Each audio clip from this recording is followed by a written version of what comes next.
Hi, it's Zarya, the AI voice, and today I'll be discussing Chiori. Honestly, I can't say that I recommend her. However, she's not the worst limited 5-star character that we've had, although there is an argument to be made here that she's definitely on the weaker side.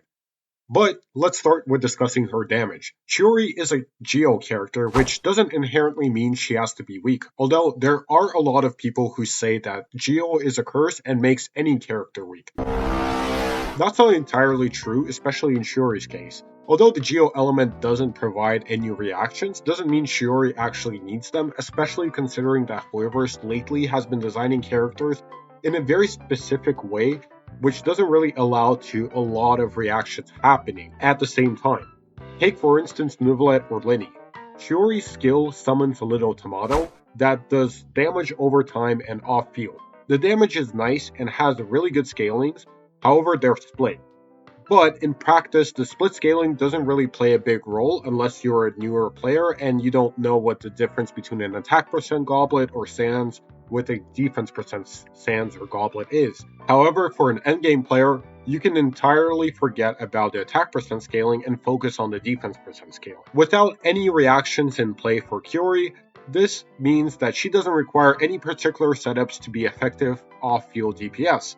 If you're asking about the Geo Construct passive, we'll get into that in a bit. So, Chiori can be used with almost any team as a sub DPS, and her damage is actually relatively high, even though she doesn't utilize reactions, and on paper, her scalings are very high. However, it is important to note that when we compare Chiori and Xingqiu or Fischl, her damage on paper is better, but this doesn't mean that she's a better character, especially when you consider Xingqiu and Fischl's elemental strength. They can provide elements for your main DPS to utilize reactions like Vape, Aggravate, or proc reactions like Bloom or Hyper Bloom. These 4-star sub DPS characters, even at C0, can become a lot stronger than Chiori is. We're talking anywhere from a 10 to 20% overall team damage increase to 100 to 150% damage increase for the entire team, which basically means that Chiori almost can't ever compete with the standard 4-star DPS character. Not to mention that there are 5-star limited sub DPS characters like Furina, Yelan, or Xiangling that either do more damage than Chiori at a baseline or also provide more than just damage for their teams. So yes, Chiori can be a good character, especially for lower investment accounts, or for players who don't want to be focusing too much attention to using correct rotations in general. She's just not great overall as a sub DPS for endgame players. Now, let's talk about the situation where Chiori can actually be good and surpass the aforementioned 4-stars and 5-star characters. But to do that, we have to go back to her passive, which summons a second tomato whenever there's another Geo construct being summoned. And again, this is a very cool thing about Chiori, it makes her unique. Nonetheless, this does not affect Chiori's rotations, because the Geo Construct can be summoned either before Chiori or after Chiori and can even be destroyed during the summoning. Chiori's passive will still grant you a second tomato, basically increasing Chiori's off-field damage by a factor of 2. Now, the fact that Chiori doesn't rely on any reactions or rely on a specific setup makes Chiori one of the best characters for casual players and players who just want to turn their brain off and do damage.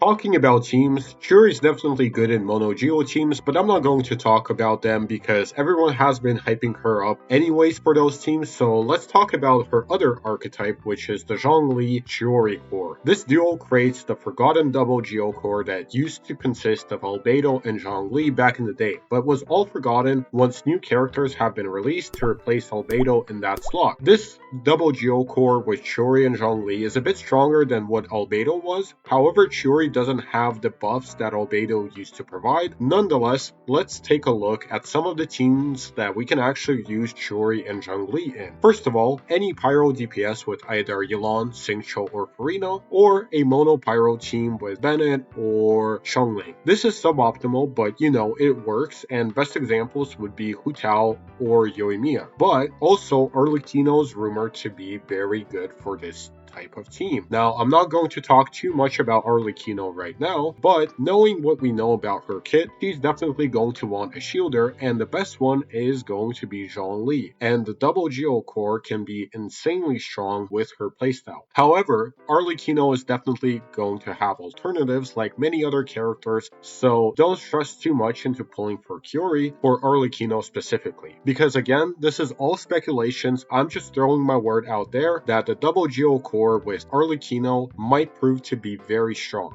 Okay, what are our other archetypes for a double Geo core? We also have the animal characters like Zhao or Xiaonyun DPS if you really want. They're also going to be strongish, but not the best, with the double Geo core plus Farazon plus an animal DPS. You can also use Lynette T6 if you really want. And this team or this archetype of teams where you use 2 Geos and 2 animals have proven to be very effective in the past, so give it a shot if you really want. Then on top of that, we also have aggravate or spread comps with Tighnari or Yaimiko. You can also substitute Yaimiko for Sino or Keqing. And this is generally not the best way to use these characters, but sometimes you really want to shield with them. And this can prove to be a decent option since Zhongli and both Chiori do not ruin the quicken uptime, and especially if you're lacking other characters that can be slotted into the position of Chiori in these teams, then this is a decent option. It's not the best, I warn you, but it is just slightly worse than the other teams that use similar characters. And in some situations, this team can even be better and outperform other teams that use only Dendro and Electro characters. Now, I've just discussed the 3 best Zhongli Chiori core teams, but I have some more, and these can be a bit skeptical, but they're still decent. First of all, we have the double Hydro quick swap, where Chiori actually becomes the main DPS or the driver of the team with Xingqiu Yulan and Farina or Mona as the other 2 Hydro characters. This team is not the best at what it does, but with the right setups, this team outperforms most teams that are considered mid. I don't recommend this team in particular, I just think that these characters all have better uses and have better teams. But why not? And then we have my favorite, the physical, with either Eula or Fremine. This can be very strong, and the double Geo team really helps these characters to solidify themselves as a physical character and not some hyperbloom driver. But again, the double Geo core only helps them if you really need a shielder. Otherwise, these teams still have better options than the Zhongli Chiori variants. Now, I know I discussed a lot of very expensive teams that require a lot of limited 5-star characters, so what if you don't have Zhongli?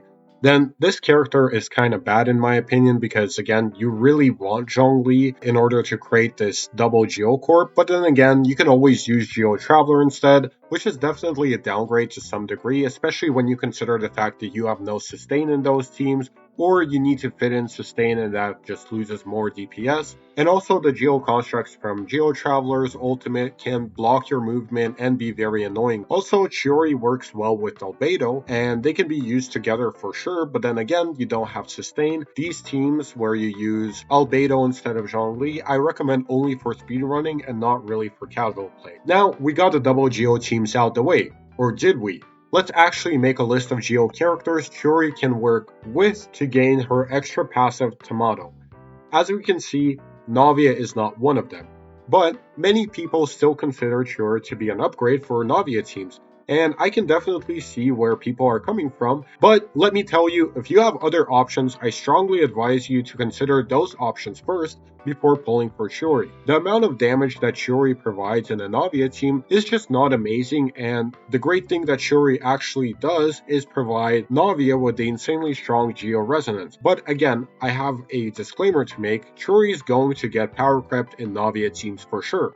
I'm not going to sugarcoat it, but there's like a 90% chance that in the next year, we will get a 4-star Geo sub-DPS character that is going to outperform or do better than Chiori in Navia teams. The reason I'm saying this is because Chiori in Navia teams only works at half of her potential, due to her passive not activating, which means that Hoyoverse intentionally left this loophole in order to power creep Chiori, but only in Navia teams. They want people to get baited and then release a character that is actually going to be better than Chiori in this archetype alone, and only in this archetype, because in Edo teams or Noelle teams or any other teams that use Geo Construct, Chiori is just going to outperform this other sub-DPS Geo characters. So this is my prediction for Chiori.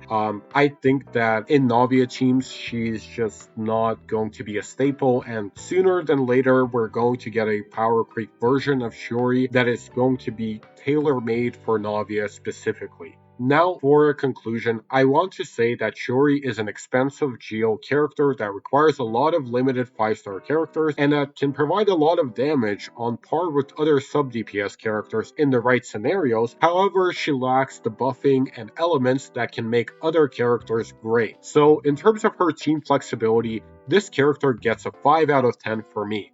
Be aware that all of my rankings are very strict, so just take my scores with a grain of salt. For her account value, meta value, she gets a 3.5 out of 10, and for her strength and power as a raw character, she gets a solid 6 out of 10. This was it for me, for Chiori. Thank you for watching and stay tuned, subscribe. I will make a video on Arlecchino soon, and I will discuss some interesting facts and teams with Arlecchino.